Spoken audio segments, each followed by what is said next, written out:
नमस्कार, बहुत बहुत स्वागत है आपका टीवी 7 भारत पर और मैं हूं आपके साथ साइमा। बुलेटिन की शुरुआत करेंगे उत्तर प्रदेश से जुड़ी एक खबर के साथ, क्योंकि ये खबर नहीं, आज एक उत्सव की तरह मनाया जा रहा है। दरअसल उत्तर प्रदेश के मुख्यमंत्री योगी आदित्यनाथ आज यानी 5 जून को अपना 54वां जन्मदिन मना रहे हैं। इस मौके पर प्रदेश में कई कार्यक्रम भी किए जा रहे हैं।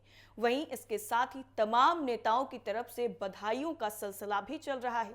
बहुजन समाज पार्टी की राष्ट्रीय अध्यक्ष और पूर्व मुख्यमंत्री मायावती ने भी मुख्यमंत्री योगी आदित्यनाथ को जन्मदिन की शुभकामनाएं दी हैं और उनकी लंबी उम्र की कामना की है। बसपा सुप्रीमो मायावती ने दरअसल अपने सोशल मीडिया अकाउंट पर पोस्ट करते हुए सीएम योगी आदित्यनाथ को जन्मदिन की बधाई दी। इसके साथ ही उन्होंने ये भी कहा कि उत्तर प्रदेश के मुख्यमंत्री व भाजपा के वरिष्ठ नेता योगी आदित्यनाथ जी को आज उनके जन्मदिन पर हार्दिक बधाई एवं उनके स्वस्थ जीवन व दीर्घायु होने की शुभकामनाएं। इसके साथ ही दूसरी तरफ अगर हम रुख करें तो सीएम योगी आदित्यनाथ के जन्मदिन पर उनके समर्थक भी अपने अपने तरीके से आयोजन कर रहे हैं। उत्तर प्रदेश में एक अलग तस्वीर आज मुख्यमंत्री योगी आदित्यनाथ के जन्मदिन के मौके पर दिखाई दे रही है। आपको बता दें, उनके समर्थक उनकी लंबी उम्र की कामना कर रहे हैं। सीएम योगी आदित्यनाथ के समर्थक राम गोपाल सिंह ने वाराणसी के अंजनेय हनुमान मंदिर में मुख्यमंत्री के 54वें जन्मदिन को पूरे जोरों शोरों के साथ मनाया है। उनके समर्थकों ने मंदिर परिसर में विशेष कार्यक्रम किया और 54 किलो के लड्डू का केक भी काटा है। यही नहीं, मंदिर परिसर में 54 पौधे भी लगाए गए। मुख्यमंत्री योगी आदित्यनाथ के जन्मदिन पर देश भर के कई प्रमुख नेताओं ने उन्हें बधाई और शुभकामनाएं दी हैं। भाजपा शासित राज्यों के मुख्यमंत्रियों, केंद्रीय मंत्रियों के साथ साथ तमाम नेताओं ने उनके कुशल नेतृत्व, सुशासन और प्रदेश के विकास की सराहना करते हुए उनके उत्तम स्वास्थ्य और दीर्घायु की कामना की है। सोशल मीडिया प्लेटफॉर्म एक्स पर रक्षा मंत्री राजनाथ सिंह से लेकर के तमाम राज्यों के जो बीजेपी राज्यों के जो मुख्यमंत्री हैं, उन्होंने मुख्यमंत्री योगी आदित्यनाथ को शुभकामनाएं दी हैं। इसके साथ ही आपको बता दें कि सीएम योगी आदित्यनाथ जिस तरह से अपनी एक अलग छवि के लिए जाने जाते हैं, उसको देखते हुए उनको जो समर्थक हैं वो भी बिल्कुल अलग तरीके से उनका जन्मदिन मनाते हुए नजर आ रहे हैं। इसके साथ ही योगी आदित्यनाथ के दृढ़ संकल्प और अथक परिश्रम के परिणाम स्वरूप ही, यानी जो उन्होंने इतनी मेहनत की है उसकी वजह से ही उत्तर प्रदेश आज प्रगति और समृद्धि के रास्ते पर तेजी से आगे बढ़ रहा है। उनके समर्थक लगातार इस बात को दोहरा रहे हैं। इसके साथ ही साथ ईश्वर से प्रार्थना ये की जा रही है कि मुख्यमंत्री योगी आदित्यनाथ को स्वास्थ्य, दीर्घायु और जन सेवा के लिए निरंतर ऊर्जा और शक्ति लगातार प्रदान की जाए।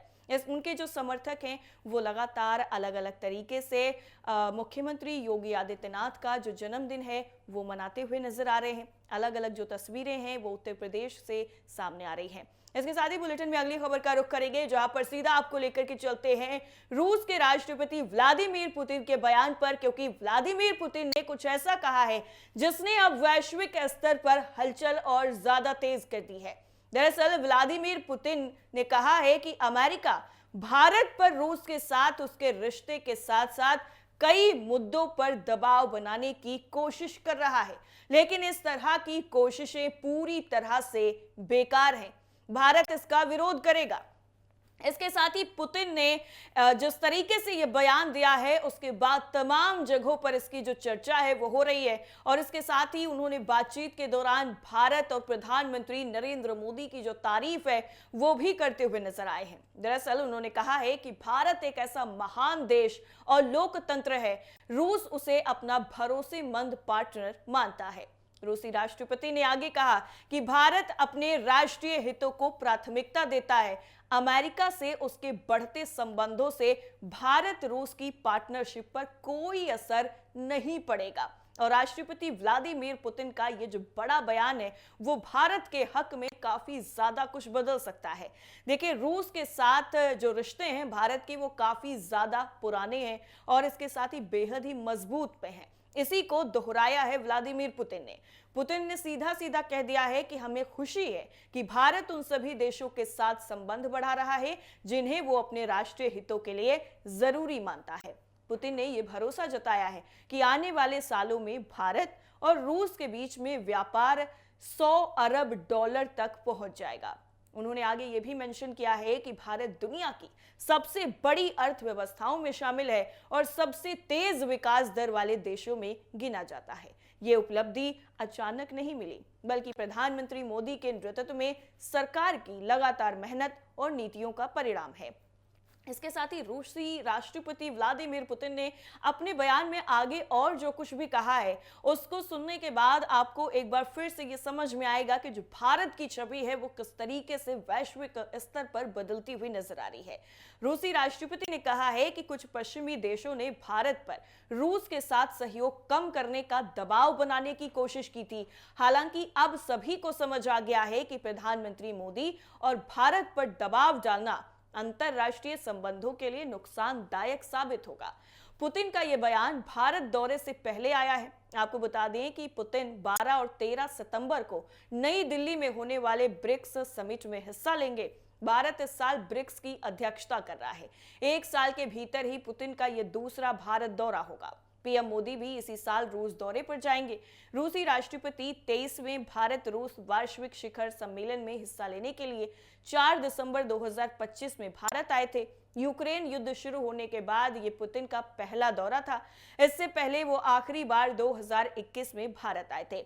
लेकिन अब जिस तरीके से व्लादिमीर पुतिन ने भारत को लेकर के, भारत और रूस के रिश्तों को लेकर के बयान दिया है, उसने वैश्विक स्तर पर भारत की छवि को और ज्यादा मजबूत किया है। इसके साथ ही अगली खबर का रुख करेंगे, जहां पर अमेरिका के राष्ट्रपति डोनाल्ड ट्रंप ने एक बड़ा बयान दिया है। दरअसल उन्होंने कहा है कि भारत और अमेरिका के बीच में व्यापार समझौता जरूर होगा। उन्होंने प्रधानमंत्री नरेंद्र मोदी को अपना अच्छा दोस्त बताते हुए कहा कि दोनों देशों के संबंध मजबूत हैं और व्यापार वार्ता सही दिशा में आगे बढ़ रही है। दरअसल व्हाइट हाउस के ओवल ऑफिस में पत्रकारों से बातचीत के दौरान ट्रंप ने कहा है कि हम समझौते तक पहुंचेंगे, क्योंकि मुझे आपके प्रधानमंत्री बहुत पसंद है। वो मेरे अच्छे मित्र हैं, हमारे संबंध बहुत अच्छे हैं और हम एक व्यापार समझौता करेंगे। व्हाइट हाउस में पत्रकारों से बातचीत के दौरान दोनों देशों के बीच में चल रहे व्यापार समझौते के बारे में भी जब उनसे सवाल किया गया, तो उन्होंने सीधा जवाब दिया और कहा कि कई सालों तक भारत ने अमेरिका पर ऊंचे आयात शुल्क लगाए।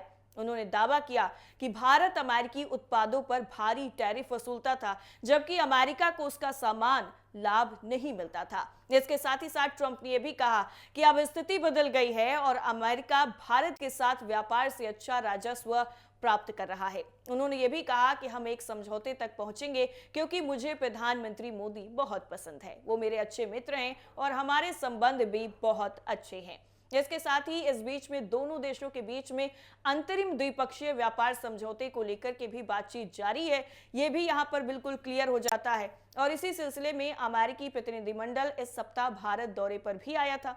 4 दिनों तक चली वार्ता खत्म हो चुकी है। भारत के वाणिज्य मंत्रालय ने कहा कि दोनों पक्षों के बीच में बातचीत सहयोग और व्यापारिक दृष्टिकोण के साथ हुई है। भारत और अमेरिका ने एक ऐसे समझौते पर सहमति बनाने की प्रतिबद्धता दोहराई है, जिससे दोनों देशों के व्यापार और आर्थिक संबंधों को और मजबूती मिले। इसके साथ ही दोनों को जो है वो बराबर का जो फायदा है वो मिले। अमेरिकी प्रतिनिधिमंडल का नेतृत्व मुख्य वार्ताकार ब्रेंडन लिंच ने किया, जबकि भारतीय पक्ष की अगुवाई वाणिज्य विभाग में अतिरिक्त सचिव दर्पण जैन ने की।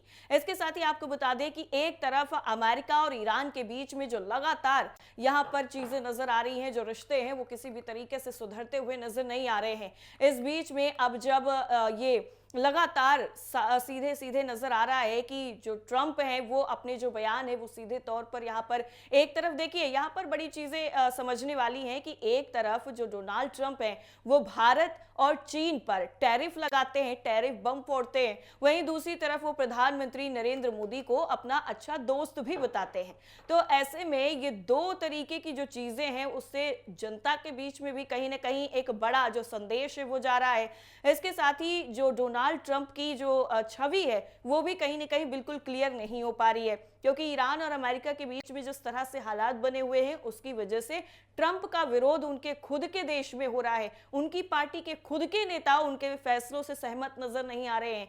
ऐसे में अब प्रधानमंत्री नरेंद्र मोदी को एक बार फिर से डोनाल्ड ट्रंप ने अपना अच्छा दोस्त बता दिया, तो इससे वो संकेत क्या देना चाहते हैं इस पर भी मंथन शुरू हो गया है।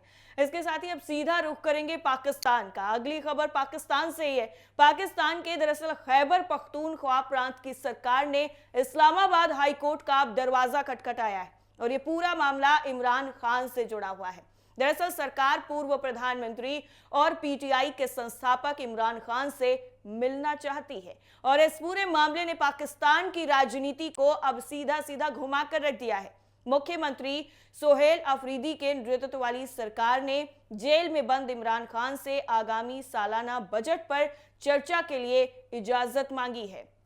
आप यहां पर यह भी समझिए कि केपीके ने बजट निर्माण के लिए इमरान खान से सलाह लेना बेहद ही अहम बताया है, जो अपने आप में देखिए इमरान खान भले ही जेल में बंद हैं, लेकिन उनकी जो अहमियत है वो आज भी कम नहीं हुई है और इसको वहीं के जो नेता हैं वो बताते हुए नजर आ रहे हैं। केपीके सरकार के सूचना मंत्री शफी जान ने यह बताया है कि इमरान खान के साथ सलाह करना बेहद ही जरूरी है। वो चाहते हैं कि प्रांतीय बजट में इमरान खान का विजन पूरी तरीके से दिखाई दे।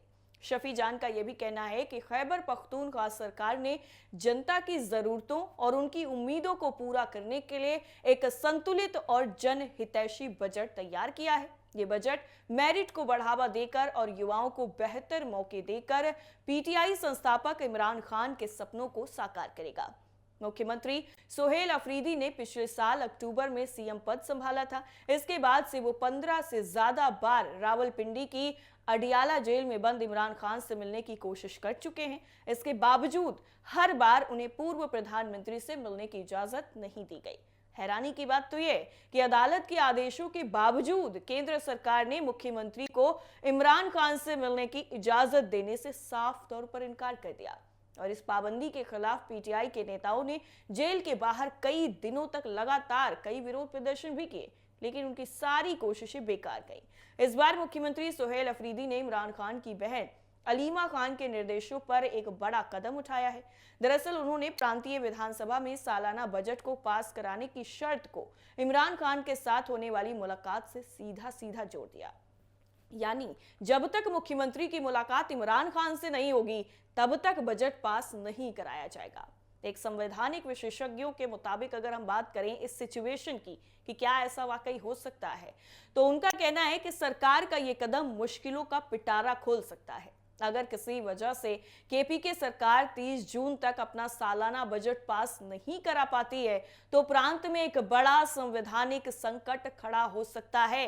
देखिए, इमरान खान को लेकर के कई ऐसी जो खबरें हैं वो लगातार सामने आ चुकी हैं कि इमरान खान की हत्या कर दी गई है कथित तौर पर, जिसके साथ ही उनको जहर दे दिया है कथित तौर पर। इस तरीके के जो तमाम दावे हैं वो वक्त वक्त पर होते रहे हैं, लेकिन ऐसे में अब एक नया जो यहाँ पर मामला सामने आया है उसमें यह है कि अगर इमरान खान से मुलाकात मुख्यमंत्री की नहीं होती है तो सालाना बजट पास नहीं करवाएंगे वो, और बजट नहीं पास होगा तो जो आर्थिक संकट है वो राज्य पर सीधा सीधा नजर आएगा। ऐसे में अब एक उम्मीद यहां से कहीं ना कहीं लोगों को जो इमरान खान के समर्थक हैं उनको जगी होगी कि हो सकता है कि इस बार जो इमरान खान है उससे मुलाकात हो जाए और इसके साथ ही उनकी जो ताज़ा अभी जो अपडेट है वो मिल जाए कि आखिर वो किस हाल में है, क्योंकि अभी तक ऐसी कोई भी जानकारी सामने नहीं आई है कि इमरान खान जेल के अंदर आखिर किस हाल में है। तो इस खबर पर लगातार जो नजरें हैं वो पूरी दुनिया की बनी हुई हैं, क्योंकि इमरान खान को लेकर के तमाम लोगों के अंदर जिज्ञासा है कि आखिर वो किस हाल में है। अगली खबर का रुख करेंगे। पश्चिम बंगाल में नई सरकार के गठन के साथ ही अब एक्शन मोड भी नजर आ रहा है। देखिए, उत्तर दिनाजपुर जिले के हेमताबाद से एक बेहद ही अनोखी तस्वीर सामने आई है और ये तस्वीर शायद इससे पहले आपने कभी नहीं देखी होगी। आमतौर पर सरकारी जमीनों से अतिक्रमण हटाने के दौरान होने वाले भारी विरोध और राजनीतिक ड्रामे के विपरीत यहां पर भारतीय जनता पार्टी के नेताओं और कार्यकर्ताओं ने कानून का पालन करते हुए एक बड़ी मिसाल कायम की है। दरअसल जब बीजेपी नेताओं को यह पता चला कि उनके पार्टी दफ्तर का एक हिस्सा सरकारी जमीन पर बना है तो उन्होंने खुद ही उसे ढहा दिया। और ये जो मिसाल पेश की गई है पश्चिम बंगाल में, ये उन लोगों के लिए है जो अवैध तरीके से कब्जा करके बैठे। भले ही सत्ताधारी पार्टी यानी बीजेपी सरकार में है, लेकिन फिर भी अवैध कब्जा किसी भी तरीके से बर्दाश्त नहीं किया जाएगा और कहीं पर भी अगर अवैध कब्जा है उसको ढहाया जाएगा, उस पर बुलडोजर चलेगा, यह बिल्कुल निश्चित है। लेकिन ये जो अनोखी तस्वीर सामने आई है पश्चिम बंगाल से, ये कहां का मामला है वो भी सुन लीजिए। ये पूरा मामला है हेमताबाद के ब्लॉक विकास अधिकारी ने इस पूरे मामले को लेकर के बताया है, और मामला भी हेमताबाद के ब्लॉक विकास का है। इसके साथ ही विश्वजीत दत्ता जो ब्लॉक अधिकारी हैं, उन्होंने जो जारी किया था प्रशासनिक निर्देश, उसके बाद ये जो एक्शन है वो शुरू हुआ है। और ये एक्शन लेने वाला प्रशासन नहीं था बल्कि बीजेपी के खुद के नेता थे। बीडीओ ने इलाके में सरकारी जमीन पर किए गए सभी अवैध निर्माणों और अतिक्रमण को तुरंत हटाने का आदेश दिया था। और इस आदेश के बाद में हेमताबाद में शाल बागान के पास स्टेट हाईवे के किनारे पर मौजूद बीजेपी के ब्लॉक कार्यालय की मापी की गई। जांच में यह सामने आया कि पार्टी कार्यालय का बरामदा सरकारी जमीन के दायरे में आ रहा था। इसके तुरंत बाद ही स्थानीय बीजेपी नेता ने प्रशासन की कार्रवाई का इंतजार करने के बजाय खुद ही उस हिस्से को हटाने का फैसला कर लिया। आपको यहां पर यह भी जानना जरूरी है कि बीजेपी के प्रखंड अध्यक्ष विपुल सरकार की मौजूदगी में पार्टी कार्यकर्ता खुद ही यहां पर हथौड़े, बुलडोजर और बाकी औजार लेकर के दफ्तर पहुंच जाते हैं, और इसके साथ ही जो अवैध हिस्सा था उसको खुद ही गिराने लग जाते हैं। कार्यकर्ताओं ने कानून का सम्मान करते हुए खुद ही अपने हाथों से पार्टी दफ्तर के अवैध बरामदे को तोड़ना शुरू कर दिया, और देखते ही देखते कुछ ही समय में सरकारी जमीन को पूरी तरीके से खाली कर दिया गया। प्रशासन के दिशा निर्देशों के मुताबिक कालियागंज के रास्ते दक्षिण दिनाजपुर को जोड़ने वाले राज्य राजमार्ग के दोनों तरफ 15 फीट के दायरे में आने वाले सभी अवैध निर्माणों को हटाया जाना अनिवार्य कर दिया गया है। वहीं बीजेपी नेता विपुल सरकार का कहना है कि प्रशासन ने आम जनता की सुविधा और सड़क को चौड़ा करने के लिए सड़क के दोनों तरफ से अतिक्रमण हटाने का आदेश दिया है, जो कि हमारी पार्टी के कार्यालय का बरामदा भी उन्हीं चिन्हित क्षेत्र के भीतर आ रहा था। इसलिए हमने कानून का पालन करते हुए खुद ही उस हिस्से को ध्वस्त कर दिया। हम सरकार से ये उम्मीद भी कर रहे हैं और अपील भी करते हैं कि इस अभियान की वजह से प्रभावित होने वाले स्थानीय छोटे दुकानदारों के पुनर्वास की उचित व्यवस्था की जाए। इसके साथ ही बीजेपी कार्यकर्ताओं के इस कदम का स्थानीय लोगों और व्यापारियों पर भी पॉजिटिव असर देखने को मिला है। रायगंज बालूरघाट राज्य मार्ग के किनारे मौजूद कई दुकानदारों और व्यापारिक प्रतिष्ठानों के मालिकों ने भी प्रशासन की जेसीबी का इंतजार किए बिना ही सरकारी जमीन पर बने अपने अवैध काउंटरों, शेड और दुकानों के हिस्सों को खुद ही हटाना शुरू कर दिया।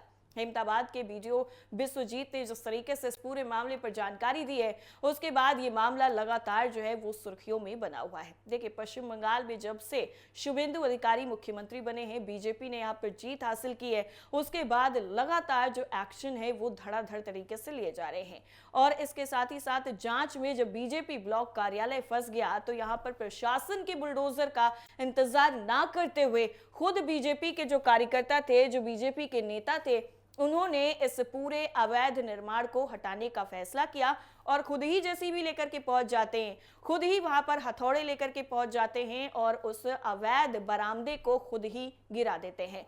तो ऐसे में ये शायद पहली बार हुआ होगा कि किसी में यहाँ पर बीजेपी की सरकार या किसी पार्टी की सरकार है, ऐसे में उसी का जो कार्यालय है वो बुलडोजर से गिरा दिया गया हो और उनके खुद के कार्यकर्ताओं की तरफ से। तो ये बड़ी मिसाल है और यहाँ पर सीधा सीधा जो कानून का पालन करने की एक अच्छी यहाँ पर जो संदेश दिया जा रहा है कि जब सत्ता में रहने वाले जो लोग हैं, सत्ता में रहने वाले जो नेता हैं, वही कानून का पालन कर रहे हैं तो आपको भी हिचकिचाना बिल्कुल भी नहीं है। अगली खबर का रुख करेंगे और उत्तर प्रदेश लेकर के चलते हैं आपको, क्योंकि उत्तर प्रदेश के गाजीपुर जिले के गौसाबाद गांव में परिजनों और ग्रामीणों ने पुलिस टीम पर भीषण पथराव कर दिया, जिसके बाद ये पूरा मामला काफी ज्यादा गंभीर हो गया है।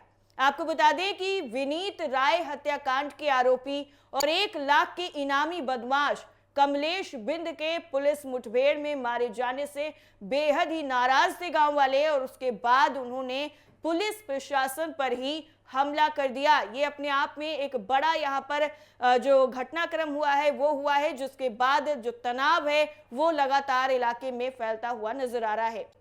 देखिए, प्रधानपति संजय चौधरी के उकसावे पर अराजक तत्वों ने पुलिस टीम पर हमला किया है। ये यहाँ पर कथित तौर पर बड़ा जो दावा है वो किया जा रहा है, जिसमें सीओ सिटी शेखर सेंगर के साथ साथ 5 पुलिसकर्मी घायल बताए जा रहे हैं। पुलिस बल कमलेश बिंद का शव पोस्टमार्टम के बाद अंतिम संस्कार के लिए ले जा रहे थे, तभी भीड़ ने हिंसक विरोध प्रदर्शन शुरू कर दिया। आपको बता दें, पोस्टमार्टम प्रक्रिया पूरी होने के बाद पुलिस परिजनों के साथ एक पिकअप वाहन में कमलेश बिंद का जो शव है वो अंतिम संस्कार के लिए भेज रही थी और इसी बीच में फुल्लनपुर क्रॉसिंग के पास में महिलाओं और परिजनों ने पुलिसिया कार्रवाई पर गंभीर सवाल उठाते हुए नारेबाजी शुरू कर दी और देखते ही देखते धक्का मुक्की और पथराव भी शुरू हो गया, जिसमें कई पुलिसकर्मी घायल हो गए और उसके बाद मौके पर भारी पुलिस बल और वरिष्ठ अधिकारियों को बुलाकर स्थिति को काबू किया गया और सुरक्षा घेरे में अंतिम संस्कार मुकम्मल कराया गया। गाजीपुर के एसपी डॉक्टर इरज राजा ने इस पूरे मामले पर बड़ा बयान भी दिया है। उन्होंने कहा है कि कुछ अराजक तत्वों ने प्रधानपति संजय चौधरी के उकसावे पर पुलिस बल पर जानबूझकर पथराव किया। एसपी ने बिल्कुल साफ कर दिया कि कानून व्यवस्था बिगाड़ने वाले 60 से 70 उपद्रवियों के खिलाफ मुकदमा दर्ज करके सख्त से सख्त कार्रवाई की जा रही है। उन्होंने बिल्कुल सख्त चेतावनी भी दी है कि माहौल खराब करने वाले इन आरोपियों के खिलाफ जरूरत पड़ने पर राष्ट्रीय सुरक्षा कानून यानी एनएसए के तहत भी बड़ी कार्रवाई की जाएगी। इसके साथ ही आपको बता दें कि जो मुठभेड़ में मारा गया है कमलेश बिंद, वो लगातार जो है विनीत राय हत्याकांड में मुख्य आरोपी था और इसके साथ ही उस पर साल 2017 से 2026 तक आबकारी अधिनियम, मारपीट, बलवा और हत्या के प्रयास के साथ साथ 7 गंभीर मुकदमे दर्ज थे। वहीं दूसरी तरफ मृतक के बड़े भाई संजय चौधरी ने पुलिस कार्रवाई पर सवाल उठाते हुए आरोप लगाया है कि उनके भाई को मुठभेड़ में नहीं बल्कि योजनाबद्ध तरीके से मार दिया गया। उन्होंने इस पूरे मामले की निष्पक्ष जांच कराने और दोषियों के खिलाफ सख्त कार्रवाई करने की मांग की है। कमलेश की शादी आपको बता दें कि पिछले महीने हुई थी। उसकी पत्नी ने भी पुलिस पर बेहद ही गंभीर आरोप लगाए हैं। इसके साथ ही जिस तरीके से ये पूरा मामला देखने को मिला है, ये बेहद ही गंभीर हो जाता है। ऐसे में देखिए, पुलिस प्रशासन पर जो यहाँ पर हमला किया गया है वो अपने आप में इस पूरे मामले को और ज्यादा गंभीर बना देता है। देखिए, ये गाजियाबाद का पूरा मामला है और गाजियाबाद में ये जो घटना देखने को मिली है, जिसके बाद पुलिस प्रशासन पर यहाँ पर पथराव किया गया है। गाजीपुर में पुलिस टीम पर ये जो भीषण पथराव देखने को मिला है, इस पूरी घटना के बाद में ये मामला काफी ज्यादा सुर्खियों में है और लगातार इसको लेकर के जो पुलिस प्रशासन है वो एक्शन की बात कर रहा है और ये भी कहा जा रहा है कि इस पूरे मामले पर एनएसए के तहत जो कार्रवाई है वो की जाएगी अगर जरूरत पड़ती है तो, क्योंकि देखिए, ऑन ड्यूटी ऑफिसर पर किसी भी तरीके से हमला करना और जिस तरीके से ये पूरी घटना हुई है उसके बाद पुलिस प्रशासन पर जो हमले हुए हैं, जो गंभीर चोटें आई हैं, वो भी अब कहीं ना कहीं सीधे तौर पर उन लोगों पर जो एक्शन का लेने का जो एक सबूत है उसके तौर पर देखी जा रही हैं। इसके साथ ही लगातार इस पूरे मामले पर पुलिस प्रशासन की तरफ से जो अपडेट है वो सामने आ रही है और सीधा सीधा ये कहा जा रहा है कि जो भी ये 60 से 70 लोग हैं इन पर एनएसए के तहत कार्रवाई की जाएगी। मेरे साथ फिलहाल इतना ही। नमस्कार।